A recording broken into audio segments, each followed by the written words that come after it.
You're muted. But the pen was a metaphor for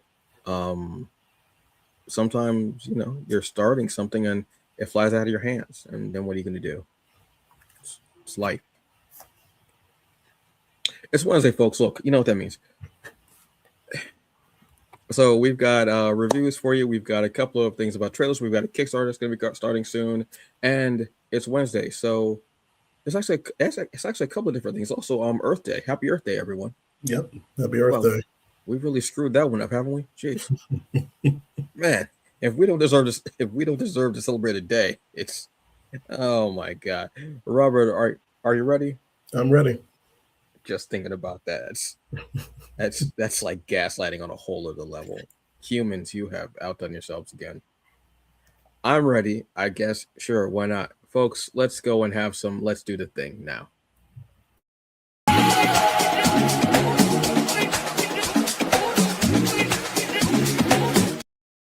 Hey folks, what's up? It's TBA News presented by the Hungry Bleak channel, and this is your comics culture chat show. Wednesdays, happy new comic book day. Also, that one we haven't screwed up. That one pretty good. The Earth Day, kind of messing that one up. Anyway, I am Antonio Pomares, aka the Hungry Bleak, the hungriest man in the room. You can take that however you like. And I am Robert Jeffrey, aka Rob the Writer. Robert, I feel like every Wednesday, like New Comic Book Day, there's more and more stacked comics to read. It's getting to be, like harder. Mm-hmm. And I find that the ones that I'm reading usually come out all on one day. Then the next week, nothing that I'm reading. Yeah. I'm like, can y'all space it out? Are y'all choosing to double team me like this? Sometimes quadruple team me. I think this week I got triple teamed. I'm not even sure. The goal is to make you not read all the comics that you want to read. It's wild, and yet tonight I know I'm going to be diving into some stuff with the TV off, hopefully, and just listening to music and reading. But it's But this is a great time of year. I mean, we've got great big comic book stuff coming out, and movies as well are starting to come out. Yeah. And you've got one that has just recently come out. Yep.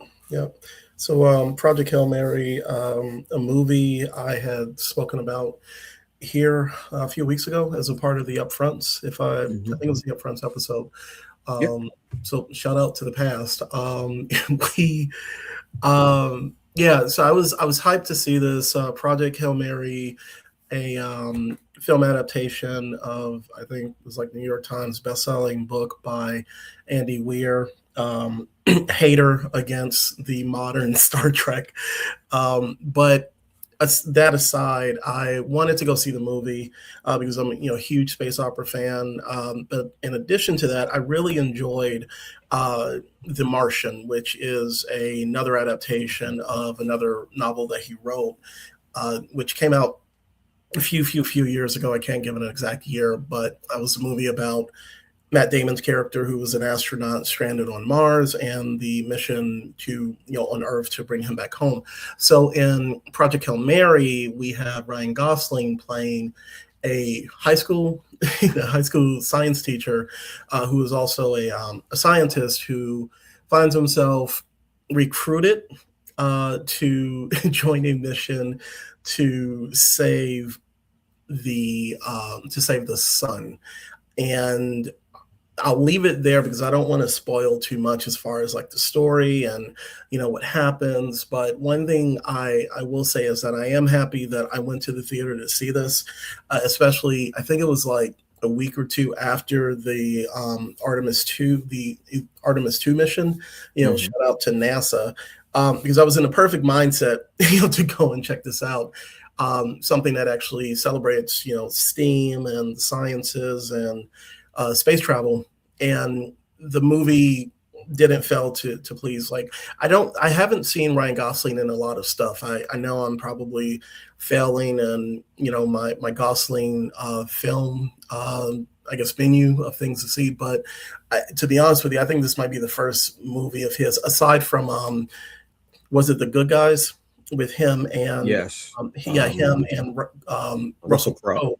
Yeah, so I think that's like the first. This is the second first full length movie I've seen him in. Wait, he was in that dance movie with the musical movie with I cannot remember her name. She played A La La Land. Okay, so this is the third movie.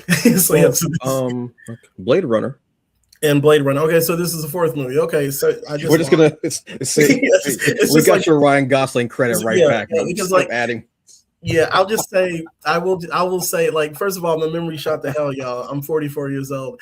But the other thing is, like, I think he's an actor that I don't normally look for. And it's nothing against him. I just, when somebody says, hey, have you seen this Ryan Gosling movie? I was like, was he in the movie with somebody else?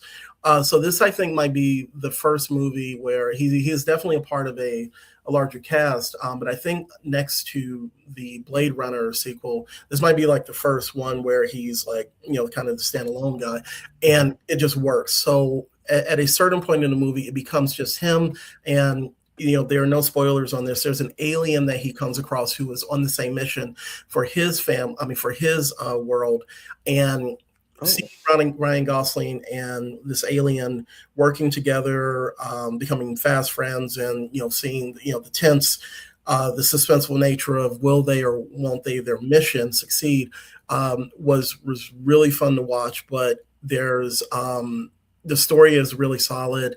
The special effects are great. And just to watch something that is about space exploration where science is just being celebrated was really awesome.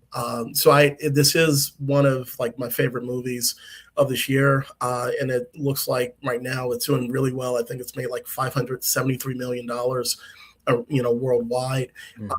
It's a huge success. So I definitely recommend people check it out. It might be something to pair up with The Martian when it comes out to streaming, and also like space exploration movies like Interstellar. But it's strangely enough, it's a feel-good movie. It's just a feel-good sci-fi movie, which just kind of hits on a variety of levels, and it's directed by Phil Lord, and I want to make sure I have this right. And Tom, they're actually the guys who directed Phil Lord and Christopher Miller, and they were the guys who directed the Lego Movie, of all things, and adapted by Drew Goddard. So, yeah, I was very impressed with the end result.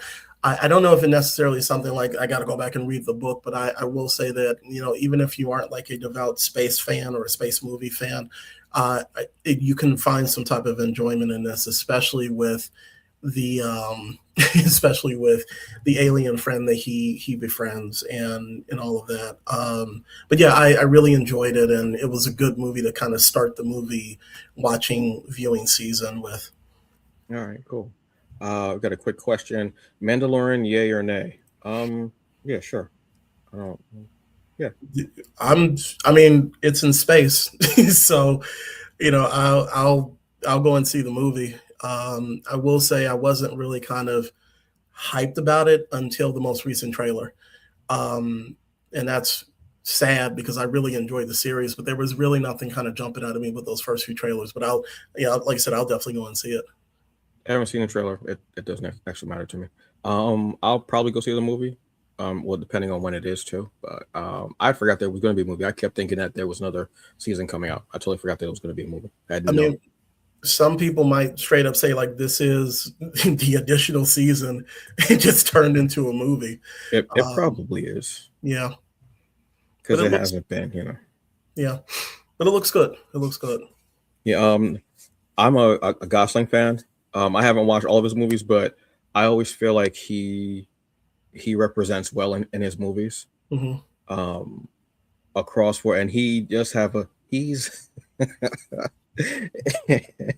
he's a better Ryan Reynolds.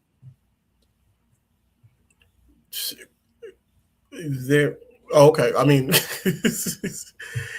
I think. Well, I mean, I don't know if I missed something. I think he's a really good actor. Which no, because he's actually like in his interviews. Like when I was watching clips of his interviews when they were doing the Blade Runner press junket, him and Harrison Ford, they were hilarious together. There was such great chemistry for them. I was like, can I just get a movie of them traveling together doing Yeah. the press junk. Like I like that kind of chemistry when I see two actors like that. He just seems like a decent person. I know he's done some really good acting over the years. I think he had a movie where he played a teacher before this. Okay. A teacher who was also addicted to crack. Full Nelson Okay. was the name of the movie. He was also in Lars and the Real Girl. Hmm. So he does like a lot of different genre movies, which I like. I always feel like that just makes it better. So then when you have someone in space like this doing a very grand stage, obviously space is like a grand stage. Obviously, Yeah. it's infinite, but it's expanding. I love the idea of something that's of nothing that's getting bigger. I think that's an amazing idea and quite terrifying. But this is one of the movies that I saw and I was like, okay, I thought it was coming out later in the summer because it looks like a Yeah. movie that would be like a bigger block. But I think it is a great way to start out. I love movies that start in kind of like that April and May area Yeah. because they get you revved up, but they're usually really good movies. But if you sometimes put them into the summer, they'll get lost in all the explosions and box office stuff. So I'm glad this movie is having its chance to really sit and people are enjoying it and getting in it. And I love the fact that it's based on a movie because I was at an event this past weekend and the book damn near sold out. Oh wow. And people were coming in the next day like, I thought we were going to have more hard copies. They're like, no, they all sold out yesterday. And I was like, good. I like that's a good problem. That's Yeah. awesome. So congratulations to y'all. So yeah, I'm glad this movie is out there and people are in it and Ryan Gosling is just living it up right now. Another person who's living it up right now is Miles Morales. So I'm a bit behind. I'm reading the Cody Ziegler run right Nice. now. The run before this was the Saladin Ahmed run. That was actually I really enjoyed it. So this run, I just got finished reading Trial by Spider. This is the first of the Cody Ziegler run. This is obviously Marvel Comics. Writer is Cody Ziegler. Artist is Federico Vincentini. Color artist is Ryan Falenza. Letterer is VC's Corey Pettit. Editor is Tom McGronin. Tom Gronin. Uh, Grown man. I don't know how many different ways I'm going to say it wrong. Grown man. I've said it each and every way possible that I can read it. I hope one of those pronunciations is the correct one. Thank you very much. So basically, this is obviously we know Miles Morales is Spider-Man or one of the Spider-Men, Spider characters, Spider heroes. And this kind of picks up with him living his life, obviously being a student, having friends. He has such a beautiful life, and I love that. And his family, and he's got a baby sister. I love all of this for him. I love how much of a difference he is from Peter Parker, Mm. in such a beautiful way. And it ends up being the biggest thing about the story that got me so much, and I kept hearing about it was the fact that Cody Ziegler's run, not I mean, he also goes to Wakanda at one point, and there's the vampire stuff from Blood Hunt. So I wanted to get into all of that. But one of the things that got me about the story as I was reading is that obviously he's going up against big spot. Like you see him up here going up against Scorpion, one of the quintessential spider villains, which I love. But in this series, Miles is dealing with something. He's dealing with anxiety attacks, Mm. which are affecting his powers. I absolutely love that, but also hate that for the character. To have him doing these daring do and the art but is phenomenal. I am like awestruck by this art. I absolutely, especially this panel right here. This is like Yeah. quintessential spider powers flying through the sky, saving someone, but also getting a kick in while you're saving the person. I absolutely love that. You got to get a quick kick in on Scorpion. Have to. Uh, but I love the fact that going through all this, doing all this, having spells, you should have this phenomenal life. You should think, oh, everything will be great. Everything looks so great on the outside, but the inside he's having these panic attacks and are affecting his powers, his spider sense in particular, which is one of the most important powers that any spider character can have. Like it's such an important power that if you've got a Spider-Man movie without the spider sense, you would think this isn't it. Something's not right. Yeah. This isn't getting it. So you need that there. All the while, he's also being chased by a new villain. And it turns out it's someone who is on the flip side of Miles. when Miles had that lottery to get into the school, he won the lottery. This person didn't, and they were in the running as well, and their life kind of went in the opposite direction of Miles. So they're looking to go after Miles, and because they don't think that Miles appreciates what he's gotten. Miles is having trouble in school. He's getting angry very quickly, almost a like a trigger response. Like he almost ends up like beating the hell out of this one villain who is like a Q level villain easily, but he snaps on him. So Miles begins to realize that, wait, I am lucky. I've got these powers. I'm able to save people. I'm able to do all this stuff. I have my family. I have my little baby sister. Um, I have these great friends, and I'm in this school that I can truly learn and prosper. And he does some like silly things, but he's also young. But it's also these things of saying you've got to get your head on straight. You've got to focus on what's important and really be there.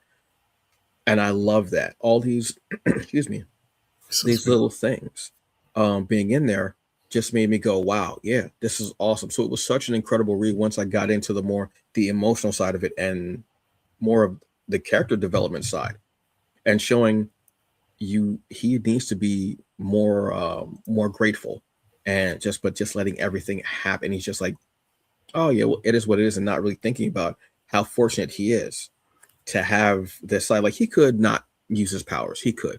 We all know that with great power comes great responsibility. Yes, we all know that.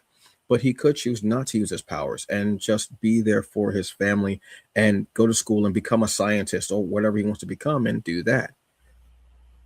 But him going in this route, still being a superhero, he should be able to see more of that and be grateful. And that really hit me in a very profound and beautiful way. I absolutely love. Yeah, here's the part where he just goes off, and another hero who he's actually seeing called Starling, I want to say her name is. She's like, "What's going on with you? Are you okay?" It was, and he snaps at her too, and it's him trying like he like kind of ghosts her, which obviously don't ghost someone unless the person like actually does it. But this is just him trying to go through it when he can actually speak to her. She even at one point says, "You know what? If you can't speak to me, and I understand that, go speak to someone professionally. Go speak to a therapist." Which I love that little note in there as well. Yeah. Telling people, telling young people who may be reading this comic if they're unsure and you can't speak to your best friend or your partner or your parents or who have you, maybe a teacher, maybe a counselor at your school, something like that. Speak to someone. There's always some outlet that you can go to that will connect you to someone who will be able to help you. So all of that just made me really feel like this is a hitting issue. Um, I don't know why I haven't been reading Ziegler's run. All the other comics out there, maddening, but I absolutely love this. I'm on volume 2 now, and it's getting even more into it because Hobgoblin has showed up, and he's different. Like Mm. he's stronger, faster, and Miles Morales' his spider sense is damn near out of commission because he sneaks up on him a couple of times and gets him, and it's really great. The art shows this fast, kinetic movement and speed, which I think only Miles has. You'll notice there's a bit of a difference in how they move between Miles and Peter. Like even when you're playing the video game, there's a bit of a difference from when you're web swinging through New York as Miles versus Peter. There is a difference. I don't care if you say there's not. If you know, you know, there is a difference in how you feel when you move. I'm absolutely into this series. I This is, I believe, the end of it. There's a new Spider-Man series that's going to be coming out. I'll be talking about that Friday because I'm super excited on who's even on it. But yeah, this is a great series. Please go get Miles Morales Spider-Man, Cody Ziegler's run. It just feels so good and so right. And again, speaking on mental health and going to see someone, speaking to people, Yeah. is great, you know. And also, at a certain point, there's vampires and Wakanda.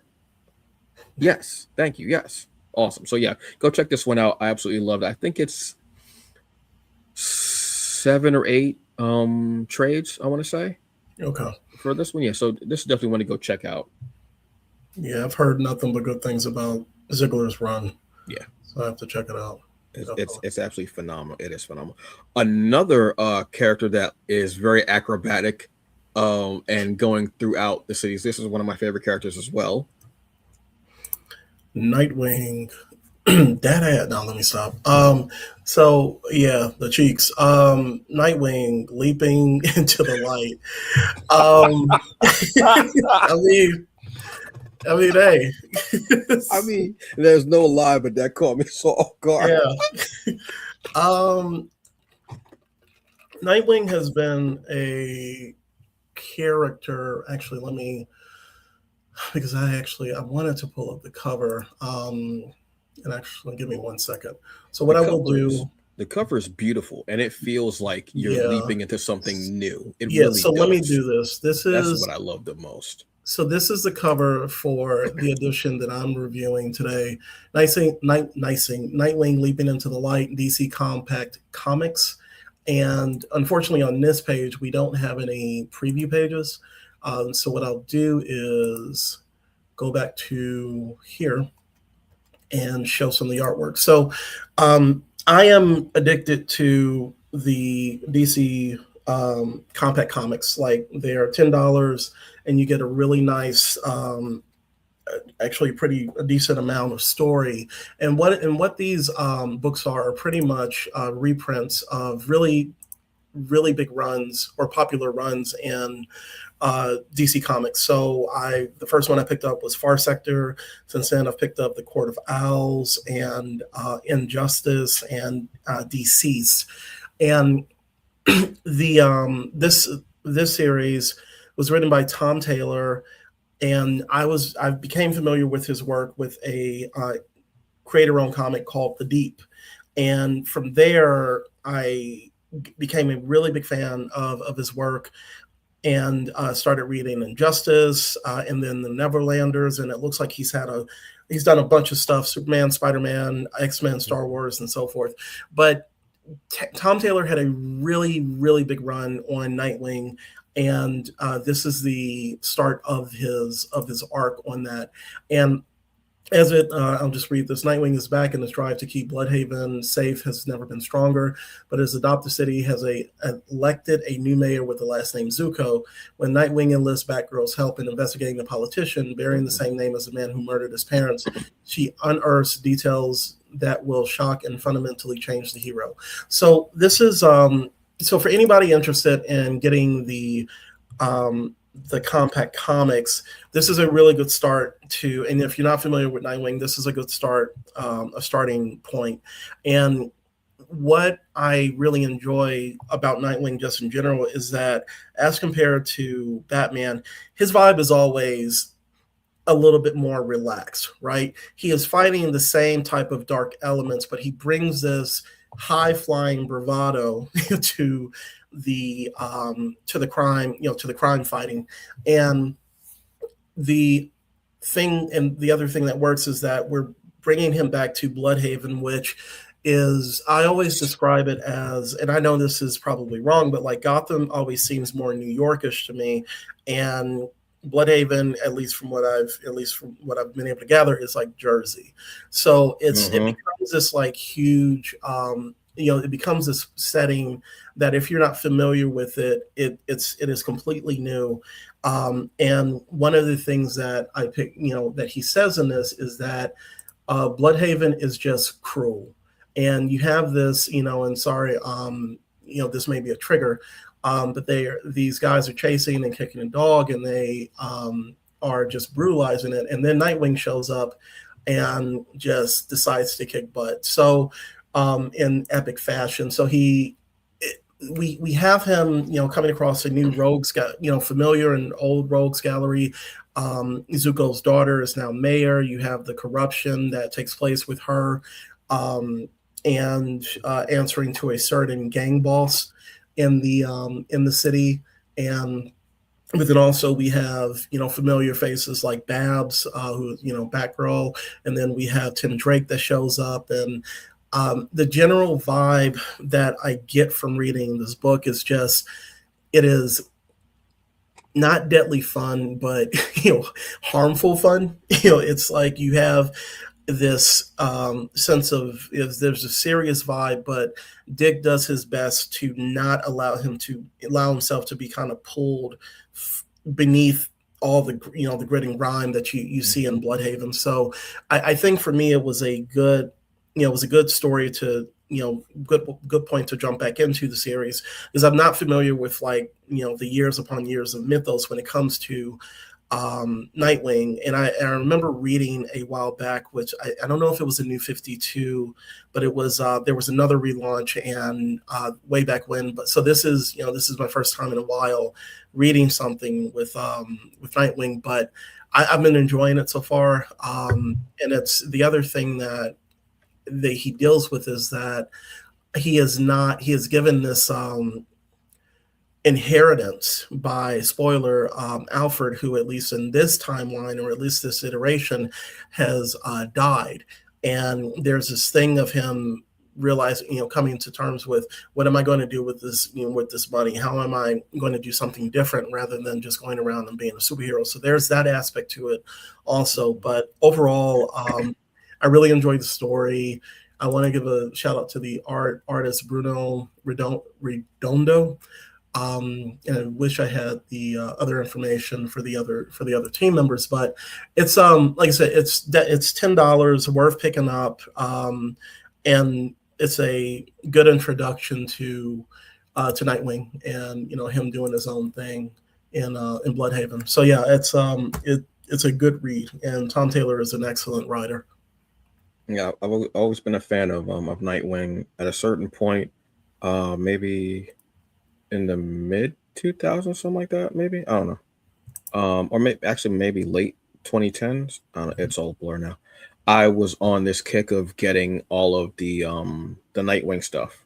Mm-hmm. Because this like tablets and digitals weren't around, so I was getting them all, and I loved reading them when he first got to Bloodhaven, and it was just crazy seeing him in a town that was worse than Gotham. Yeah, because you don't think there's anything worse than Gotham. Then when you get there, he immediately finds like corrupt cops. There's a guy trying to like get this young girl off of a bus so he can end up like prostituting her. I was like, and I was like, where's Bruce? Like all stuff you do, like you're not going over here, like you're not trying to like go to the next town. And it was great. So having someone who is so lighthearted and so positive and so good mm-hmm. in a town that was just the opposite, yeah, was so refreshing. Then I know at a certain point, I wasn't reading, like I have them, but I haven't read them. He's got like he went to New York for a while. He left Bloodhaven, went to New York. Then I don't know what happened. Then there was the New 52, which we don't even talk about that because that red suit was not getting it. Then he went back, and it was during the Rebirth where I think they started going more into his that's what it was. Romany heritage, Mm-hmm. which was interesting. Then there was the whole thing where he had been shot in the head, and he was going by Richard instead of Dick. And then they decided to wipe the slate all clean, and that's when he started out with leaping into the light. Yeah. Which from the cover itself, you feel like it's a whole new start, and it's back to him being who he is. Even the suit is always, it's one of my favorite superhero suits ever. It's so clean, it's so pristine, it's so basic, and says so much. And it's such a great update from what he started with in the Teen Titans when he had the fringe and the long ponytail and the kind of mullet and everything. So it's great. This is just one of my favorite characters. I just will always love, like when I play like Arkham, I go with either him when I'm playing, or I'll go with like Azrael, because Azrael is a favorite of mine also. So yeah, this is great. I'm happy to see you talking about it and it being such a nice difference, which is cool. So yes, please go check out Nightwing Leap into the Light. Next one we've got is, this was one that I got from a Kickstarter from a company that I truly enjoy, which is Resolve Comics, and this is excuse me, I don't know what's going on, folks. This is Keeper's Oath. So this is from Resolve Comics. Writer is Adam Downing. Lines and colors are Amari Morales. Another Morales, outstanding. And lettering and title are from Sarahi Okanto. So basically, this is kind of like uh fantasy story. I love how there are so many different types of things: sci-fi, superhero, horror, love, comedy, fantasy, all these different things out there as far as comics go. And seeing now people of color, black people, First Nations, Indigenous, Asian, Hispanic, Latino, people getting into these different genres and not just doing sci-fi or superhero. Everyone's thing is comics. You automatically think of superheroes. This is more of a fantasy tale. So we are following the trials. Well, I shouldn't say trials, but I guess the young trials and tribulations of a character named Axis. So he's a young stable boy in a world full of dragons, and he wants to be a dragon knight. But he has tried to get into the academy. I think it was 6 or 7 times, and he's failed every time. Like every year, he's failed. And at a certain point, his friends, his family, people in the town are even like, "You need to just calm down. Just get a job. Just get like a 9 to 5 and just chill." I mean, there are no 9 to 5s here, but you get what I'm saying. Like a 9 to 5 in the village and just chill, sit back.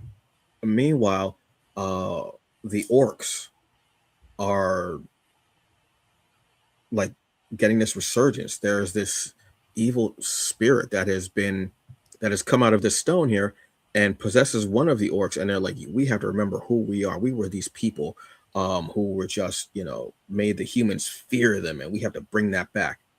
So they start to do that and go at it, which I actually kind of like the fact that the orcs were kind of chilling and they're like, look, we're just trying to live and be who we are and do our thing.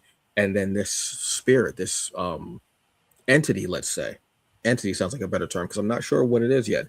Entity comes in and is like, no, we need to get back to whooping their ass, making them fear us, going into towns and slaughtering people, what have you. You know, sounds like a colonizer, but I don't think orcs would, but it sounds like more like colonizer vibe. If you know, you know.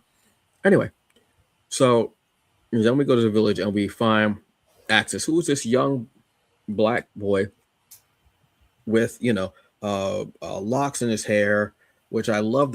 Again, character designs make me happy so much. I love seeing characters not just dress in what you would think they would dress in fantasy, but changing it up a bit. I love a good hand wrap, like like like a box or something like that. I love a hoodie, obviously, big hoodie fan, jackets or anything like that.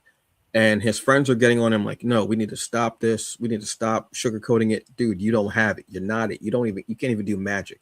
How are you going to become a dragon knight?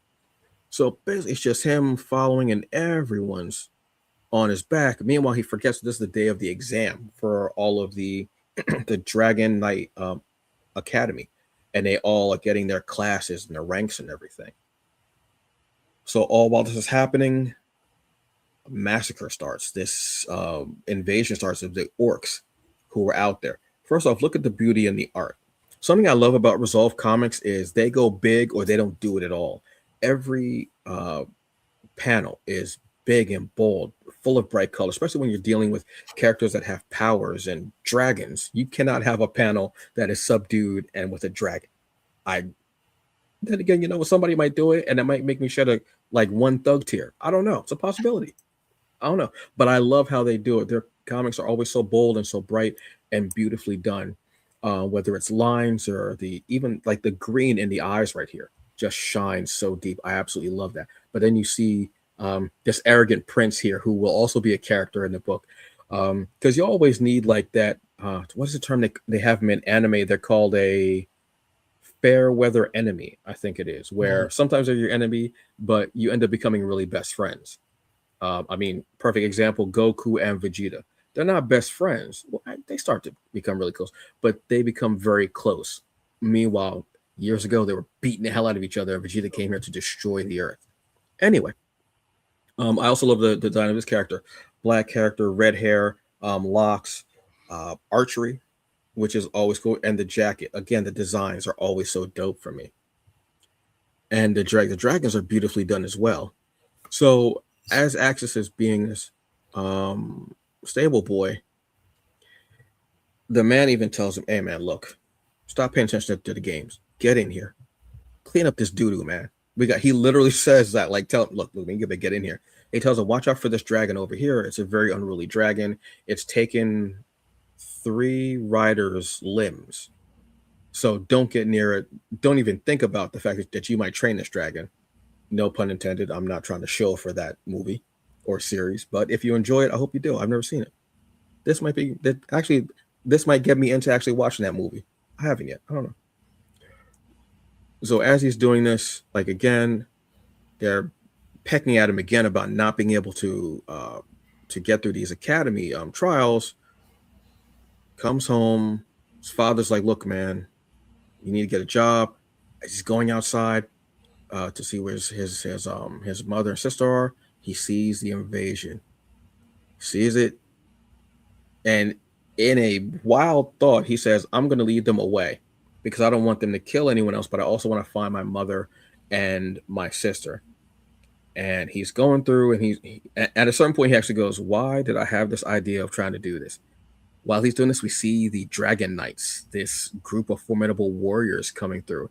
And they do look kind of cool. I want to see more of those, and I want to see where we go from this because I love a cool group of protectors in a city, like their military or what have you, or like their armed forces that aren't ice coming through because we're not for that. So as he's trying to get them through, we see that they even get taken out. But I want to see what happens when they're actually proper. He says, "Look, I'm going to chase them away. How'd I get this idea?" While this happens, he gets into a building, finds his sister and his mother, but not well. And it causes a change. We see a rattle, and then we see as his sister exclaims, "Oh, Axis, you're here." We see this moment. He snaps. We all know this face, whether it's a Kubrick movie or an anime. When you see this face, you know something bad is about to happen or something really good is going to come from it. And we see him protect his sister by cutting the orcs in half with this blue energy and this armor. And then we see character designs. Absolutely, yes. I want more of this. Give it to me. That's all I got to say. Resolve, like I said, I'm a fan of their comics. I've always enjoyed their stuff. But to see, because they have also Super Dangerous 1 and 2 is out. They have the Toys Who Walk, I want to say is another one. But this is really cool. Like I said, fantasy, sword and sorcerer kind of thing. But I want to know, where does that power come from? What is his father? Because his father was also in a wheelchair. I want to know how that happened. What came about from that? Was that from something from birth? Was there an accident? Was he a fighter? I don't know. Tell me more about the Dragon Knights and each of the other characters that are going to be teaming with him. I'm here for this. Give it up. I got it. Yes, absolutely yes. Yeah, that seeing the orcs ripped in half at the end did not. I wasn't expecting that, especially with like the art style. Yes. Yeah, that was just like, whoa. Okay, so that looks pretty awesome. That looks pretty cool. It's beautiful. Like some moods I'm in for, like I've been in the mood for more like fantasy stuff lately. Yeah. Big swords, like give me Berserk, but not as wild. Mm-hmm. Berserk gets a little dark. Yeah, Give me more I can battle watch chasers. Yeah, being honest. Even though I've actually been kind of having the urge to watch Berserk, but I won't do it because I know it's just gonna hurt my feelings again. Yeah. No, but yeah, this was dope. Invincible. Yeah. Well, you know what, Invincible. Well, actually, I haven't watched this week's episode, but last episode was beautiful though, and I love big space hand-to-hand fights. Mm-hmm. Or characters like actually fly, like so proud that they're flying through a big starship. I love that. Like when I saw Captain Marvel do it. Yeah. Yep. I was like, this is what I've wanted to see. And seeing something like that episode was just, I might have to rewatch that because that whole fight was so, it was just so, I've never seen a crisper fade in space like Thrag's barber. Shout out to Thrag's barber. We've been talking about like that's the number 6 from the poster that you see when you go to the to the barber. Yo, for real. But yeah, Keeper's Oath is definitely a great one. I want to see more of this series because this is a win for me. Absolutely a win. Is it just the first issue that's out, or do they? Yeah, this is just first issue so far that's out. Yeah. Got you. And next up for you, Robert, you've got an oldie but a goodie of a huge franchise. Yeah, I mean, it's somebody hasn't watched it, so here's your review. Yeah, I'm doing a rewatch, Stargate Atlantis. I way back when the first movie came out, I remember going to see that in theaters. I am aging myself.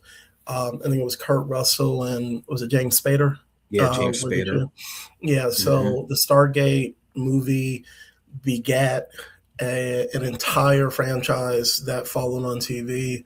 Stargate SG-1, Stargate Atlantis, Stargate Universe, and a bunch of other movies. And I think there's another TV or like web series that I'm forgetting the names of. But Stargate Atlantis was the series that stood out for me. That is the one that I actually finished up because I think I got to like season 4 or 5 of SG-1 and I just tapped out. It is not a bad show at all.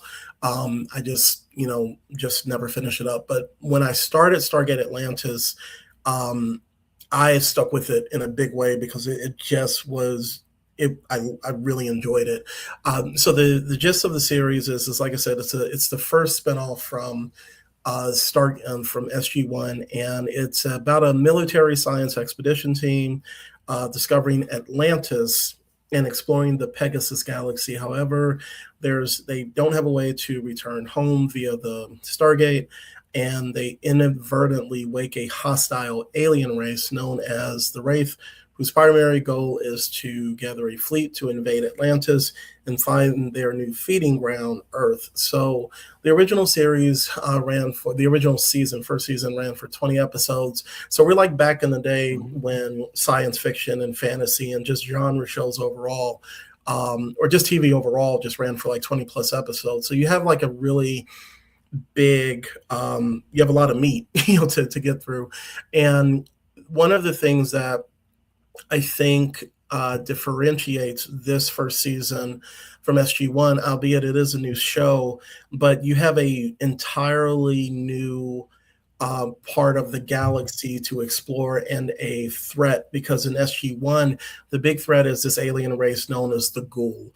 And what they'll do is I think it's like a worm or some type of Mm-hmm. parasite or alien that they will infect a human being, and their eyes like light up like like white, and that's the invading force. But in this one, the Wraith are they're turning into one of my favorite like antagonists, of alien groups. First of all, they feel like they're out of a horror movie, and the way they feed off of humans, that's the best way that I can put it. And when they feed off of humans, they drain the life force and age the person until they are just a husk. So by the end of the second episode of the first season, the Stargate team accidentally, because they're trying to rescue some people, they accidentally awaken the Wraith before they are scheduled to awake. So normally they will go to sleep for like thousands of years, and then when they wake up, they start this process called the culling, where they go from planet to planet eating humans, like abducting humans so that they can have a food source. So in the midst of trying to figure out the secrets of Atlantis, meet up with different humans who are seated across different planets, and just doing their thing. Now that we are literally at war with the Wraith, which was something that was unexpected. So you have I always say like celebration of science, but also, there's a lot of technobabble, but also the thing that you get from SG-1 is the military being a part of the space exploration. Mm-hmm. So you have that. So that's where the action comes in. Sometimes you might call it, I don't want to say Call of Duty, but it's like, Call of Duty meets a little bit of Star Trek. And so there's a healthy balance of like, celebrating kind of the sciencey stuff and the action stuff, and you have 20 episodes to enjoy it over. The other thing that I've noticed about this show is that even though it feels episodic, this is like that start of the period where TV was moving over to serialized television. So you have things that happen in earlier episodes that bear weight on things that happen later on. So it's you have those standalone episodes, which definitely you can watch. But the thing that I appreciate is kind of seeing how the threads connect in a big way in I think it's a 4-part season finale called Siege, where the Wraith actually get to Atlantis and it turns into like this big epic battle, which they have laid the framework for. So all in all, I think that if you are looking for something that is kind of, say in the vein of Star Trek meets a little bit of maybe not The Expanse, but like Star Trek meets Battlestar Galactica, which was a series that came after this. I think this is definitely worth checking out, especially if anything, for the introduction of the Wraith to the Stargate mythos. And I just enjoy it. And also you get a chance to see Cree Summers' brother, who I'm trying to see if I can get his name right. His name is Rainbow Sun Franks, but you have Major John Shepard, Dr. Elizabeth Weir, Tila, Emma. Isn't Jason Momoa in this too? So that's in the second season. That's the second. Okay, I remember he was in one of them. I couldn't remember which one. Yeah, so that's what I was going to get to. So Tila Imogen and Dr. Rodney McKay, and because of something that happens with, and I'll just leave it, kind of no spoilers there, but with Ford's character, Jason Momoa comes into the second season, and it is so interesting to see him as like being a part of like kind of the support where kind of like a supporting cast, but like ensemble cast, where he is now the lead in most of the stuff that he does. Like he is a leading man, and so like seeing him in this starting in the second season going on into the fifth is pretty cool, and his character is really awesome. But yeah, I just sometimes this is my second time rewatching a series, and I really think that this first season holds up pretty strongly, especially with getting people invested in this world, especially when Stargate SG-1 is the one that most people kind of think about, but this one holds its own. It's a really solid sci-fi series. Yeah, there's a lot of love for the Stargate franchise, just in general, because I remember watching the first series when it was in syndication, because I didn't have cable at the time, so I was watching a syndication. Saturdays, I think they'd show maybe 2 or 3 episodes, and I'd be watching them all. Like I was so into it, and then it started getting into almost like kind of comedy at a certain point, because there were so many episodes, so you have those filler episodes, and they were great too, because I was still in it. Those were the standalone filler episodes. But I always loved that series. I never got into Stargate Atlantis. I think I had maybe 3 seasons left for SG-1, and I never watched Stargate Universe. Universe. I want to say they're starting a new series. I want to say. Yeah, I said, I can go down the rabbit hole, but yeah, Amazon is rebooting the universe, or rebooting Stargate Universe. Which I think this is a beautiful universe, because you can go into it so many different ways, and you can keep doing it too, because when you have the gates, there's infinite things that you can do. So I think it's great to have something like this. And also you get to have an ensemble cast, which I love. You get to have casts of different shades, different identities, different purposes, different duties in there, whether they're a science, whether they're a medical, whether they're a doctor, whether they're military, whatever their thing is. I actually enjoy that. So yeah, Stargate franchise will always have a love, and especially a place with me. It was just one of my, and I do love the movie. I absolutely love the movie. It was something I remember watching and being like, wow. And it kind of hit hard, like how it starts with his son. I mean, as a kid, I thought it was a time travel movie, and when we went to go see it, I was like, okay, this is better. So that makes sense, though. I mean, because you do see like ancient Egypt, and there's this, and that's what, so that it does. If you didn't know, that does make total sense. And then when you get into it, you're like, oh, it goes way deeper than this, like this whole other thing. Yeah, but if you like just looking at it, no, that totally makes sense, especially because there's like this older woman who's showing them, and it's like whenever there's like like an older person like that, you always think, oh, it's some type of time travel thing, what have you. Yeah, there's always something like that, but it is one of those series that just always gets you. It's definitely cool. So last one we've got an upcoming Kickstarter, which is going to be coming up. And this is from a friend of the show, an incredible writer, Damien Becton. This is the Ruth Avenue Raiders. First off, I love the name. Absolutely. And this is a 90s 2000s cartoon inspired OGN. I absolutely love this. This is basically, yeah, this just the artwork itself looks like that type of feel. It's basically a story of, I believe they're in elementary school. I'll just read the actual thing. That would make more sense. The best elementary football team on Ruth Avenue tackles their toughest opponents yet, the robots of Sector 7. Yes, absolutely yes.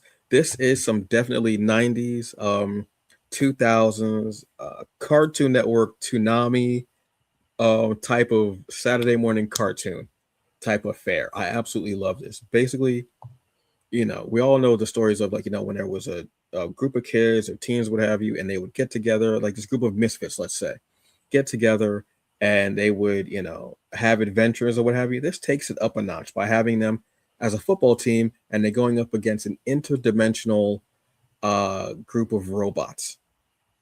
Yes, please. I don't know what else to say. I don't talk about things I don't like or that I don't think you should buy. Absolutely yes. And also the fact that it's Damian Becton. Damian Becton is one of my favorite writers. He's also one of the nicest people possible as well. I love the fact that, and he's an educator. I love the fact that he has a book that is a sci-fi, to quote my co-host here, space opera set in space where it's a mother and daughter trying to fend off these evil forces on a planet that they are marooned on.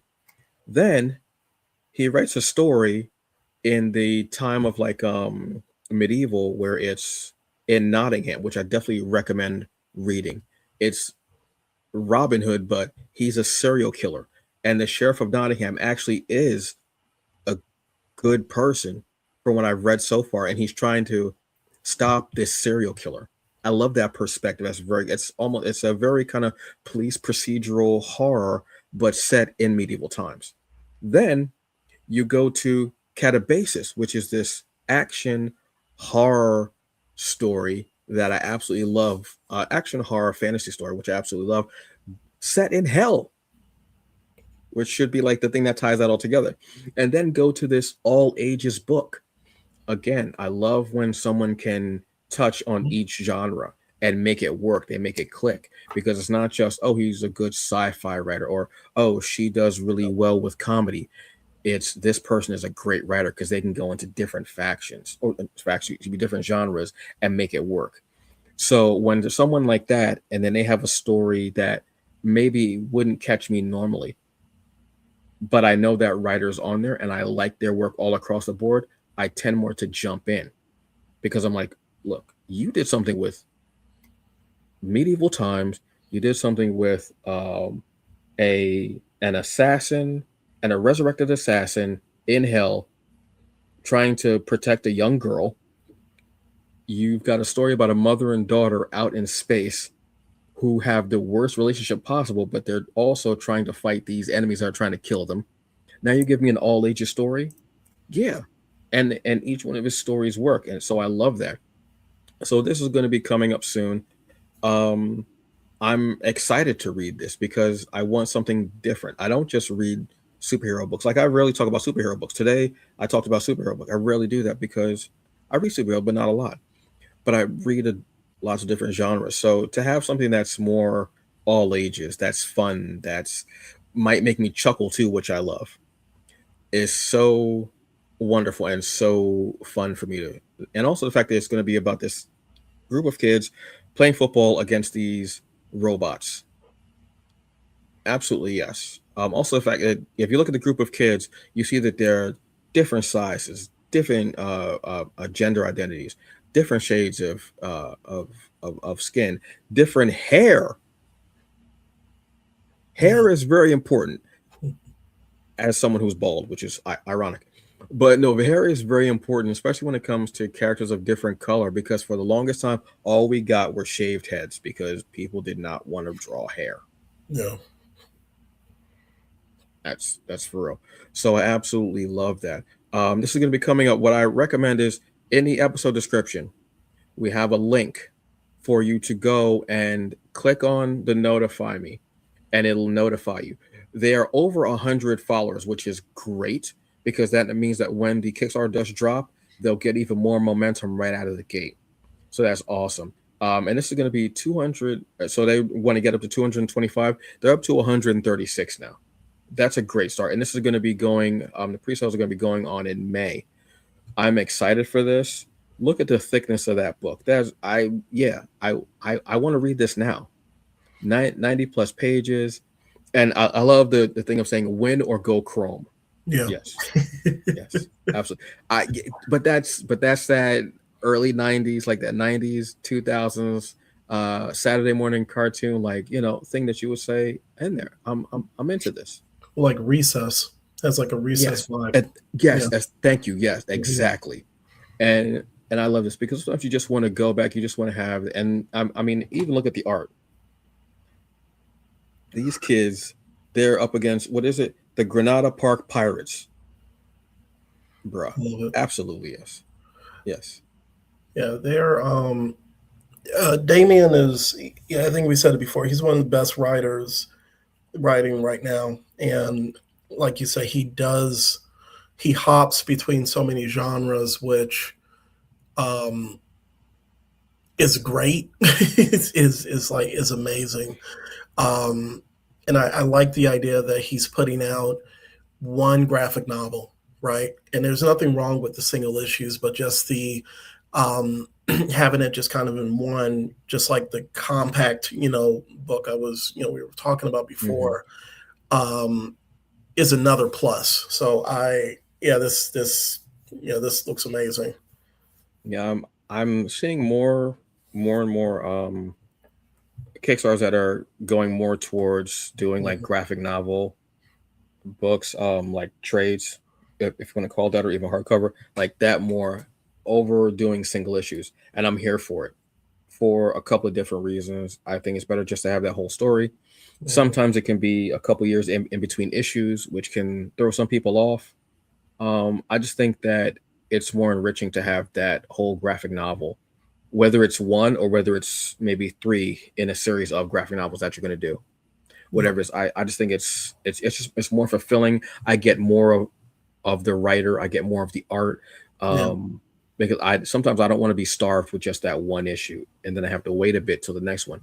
I love having all of that and just diving into it and feeling just satisfied with that story and everything. And then the next one comes out maybe a year or so later, which some graphic novels do come out years like in between. So I'm liking the fact that people are going more towards that route of doing graphic novels, or trades, or just collections, whatever you want to do instead of singles. It feels just feels more worth it and better to me, honestly. Yeah. So yeah, that's everything for today's show, folks. We've had kids playing football against robots. We've got a young hero who's having anxiety attacks. We have another hero getting back to basics, really, in the same nasty ass town with a new suit, but still being just the beacon of light that he is. I mean, honestly, we have so much going on. But yes, this Friday, 7 p.m. Eastern Standard Time, it will be the Hungry Bleak Show. I'll be talking about that new Miles Morales series that's going to be coming out, plus some more stuff going on as well. And then next week we will have our our Geek Culture Upfronts episode, because there's a lot going on in May. I went down kind of a rabbit hole. I watched one thing and it showed me 5 other things that were in May, and I was like, all right, y'all got to calm the hell down, man. And a lot of it stuff I didn't know was even going to be happening, stuff that I thought was canceled. Oh wow, okay. Stuff that was there. So I'm excited by that as well. But then after that, we're going to be changing our format a bit. We're going to be doing our summer series, our hangout series, our cookout time. Look, summer is going to be hot. There's a lot going on. We want this to be your summer hangout. We want you to come here, have some fun. We're going to have a lot of fun talks about what we're reading, what we're watching, what we're playing, what's going on. And we're going to have some guests along the way that are going to be joining in on these conversations. Who? I'm not going to tell you yet, nosy ass. You're going to have to, no, you're not nosy. I'm sorry. But you're gonna find out some people that we've had on the shows before, some new people. It's just gonna be a lot of fun. We want summertime to be fun. We want you to come out and hang out with us for an hour, talk geek stuff, drink some cool lemonade. Look, I'm not gonna have the mug. It's gonna be red cup all summer. Red cup is gonna be full. Non-alcoholic beverages, folks. I promise. I absolutely promise. Kool-Aid. I might even bring out Hawaiian punch. Cold Hawaiian punch. By the way, cold Hawaiian punch. Just red sugar. I'm just red sugar, just for no reason. Yeah, every drink I did mention was. Oh God! Every drink I did mention was just red sugar, wasn't it? It sure enough was. Even Kool-Aid. When I say Kool-Aid, first thing you think of is red. Yeah. You know what? One day I'll have a grape soda. Grape soda just hit your soul differently. I had one last weekend and I was like, ooh, that's nice. Tight. Yeah. I might even get some Sprite from the McDonald's. Sprite not supposed to bite you back, is it? It's not. I don't think so. The hell did they get that formula from? It's ridiculous. Robotnik make that? Anyway, folks, yeah, that's the show. Thank you so very much for joining us. Please be safe, drink water, take your vitamins, take your meds, whether it's for a physical, emotional, or for a physical, emotional, or mental ailment. We want you to be the best you that you can be. Okay. Please be safe. Have a good one. And again, I'm trying not to be so angry, but I am angry, but I still want to say a positive thing. So do a wonderful thing and enjoy yourselves. All right. We'll see you next Friday, but excuse me. We'll see you next Wednesday, but I'll see you Friday. Have a good one and be blessed. I don't know. Do I really say that? That's not my thing. I don't know. All right, folks. Bye. Bye. Oh my God, it's crazy.